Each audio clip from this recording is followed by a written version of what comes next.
மகாபாரதத்தின் கதையில் அர்ஜுனன் தனது அம்பு கலை திறமையால் அனைவரையும் மெய்சிலிர்க்க வைத்தார். ஒரு நாள் துரோணாச்சாரியர் தனது மாணவர்களுக்கு ஒரு தேர்வு வைத்தார்.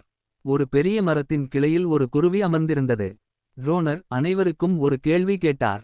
குருவியை பார்த்து கூறுங்கள், நீங்கள் என்ன பார்க்கிறீர்கள்? முதலில் யுதிஷ்டிரர் முன்வந்து குருவி, மரம், கிளை, வானம் என அனைத்தையும் பார்க்கிறேன் என்றார். அடுத்ததாக பீமர் வந்து மரம் முழுவதையும் பார்க்கிறேன், குருவியும் தெரிகிறது என்றார். ஆனால் துரோணர் அவர்களை தள்ளிவிட்டு அர்ஜுனனை கூப்பிட்டார். அர்ஜுனா, நீ என்ன பார்க்கிறாய்?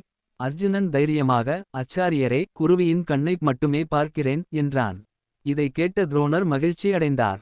அர்ஜுனன் மட்டுமே தனது குறிக்கோளில் முழுமையாக கவனம் செலுத்தி இருந்தான். பிறகு அர்ஜுனன் அம்பு விட்டு பதற்றமின்றி குருவியின் கண்ணை நோக்கி சரியாக பிழிந்தான்.